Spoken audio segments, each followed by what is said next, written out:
1 तारीख के दिन इंशाअल्लाह ईद उल अजहा मनाई जाएगी। पिछले 4 महीनों से औरंगाबाद की आवाम ने पूरी तरह से प्रशासन का, पुलिस डिपार्टमेंट का साथ देते आए हैं और हमें खुशी है कि प्रशासन और पुलिस ने पिछले 4 महीनों के अंदर जिस तरह का काम किया है,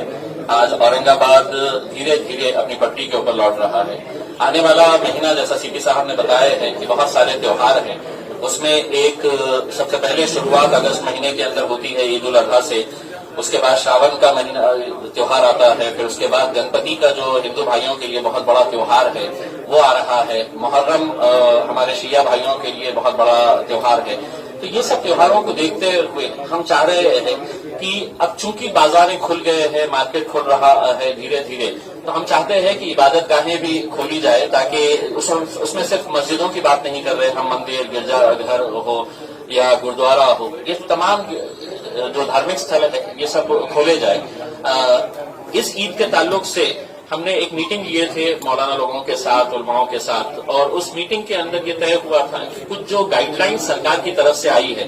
वो गाइडलाइंस के ऊपर चर्चा करने के लिए कि क्या सरकार के गाइडलाइंस ये दीनी एतबार से ये पॉसिबल है क्या फॉलो करना। उसमें एक ये था कि ऑनलाइन है तो आप जानवरों की फरोख्त कर सकते, खरीद सकते हैं, तो ये है कि जो खरीदना चाहे वो खरीद सकते हैं, लेकिन छोटे मोटे किसान जो है जिनके पास छोटे 2-4 जानवर होते हैं, वो आते हैं मार्केट के अंदर, 2 पैसा कमाते हैं, तो वो हर एक के लिए मुमकिन नहीं है। जो खरीदना चाहे तो बिल्कुल वो खरीद सकते हैं ऑनलाइन, लेकिन जो नहीं खरीद सकते हैं उनके लिए अगर हम शहर के अंदर 6-8 जगह के ऊपर बड़े जो मैदान है वहां पर अगर हम बड़े मार्केट्स अगर एस्टेब्लिश कर दे, ताकि लोगों के अंदर एक हड़कंप न रहे, लोगों के अंदर एक कंफ्यूजन न रहे कि क्या होने वाला है करके, और इसको अभी से ही अगर कर देते हैं, अगले 2 दिन के अंदर हम इसको शुरू करवा देते हैं, तो ना सोशल डिस्टेंसिंग का प्रॉब्लम आएगा और ना कोई दूसरे इश्यूज आएंगे। साथ ही साथ पिछले 4 महीनों के अंदर चूंकि तमाम इबादत गाहें बंद थी, तो अब ये मांग उठने लगी है कि कम से कम ईद की नमाज ईदगाह के अंदर पढ़ने की इजाजत दी जाए, जो भी कंडीशंस रहेगी। अब दूसरे मुल्कों के अंदर देख रहे हैं हम कि इबादत गाहें खोल दी गई है, कंडीशंस के साथ किया जा रहा है उसको फॉलो, तो वो कंडीशंस को फॉलो करते हुए अब नमाज जो है वो उसको ईदगाह के अंदर पढ़ने की इजाजत मिले, ये मांग तमाम उलमाए कराम की है। साथ ही साथ गवर्नमेंट ने अपने नोटिफिकेशन के अंदर ये कहा है कि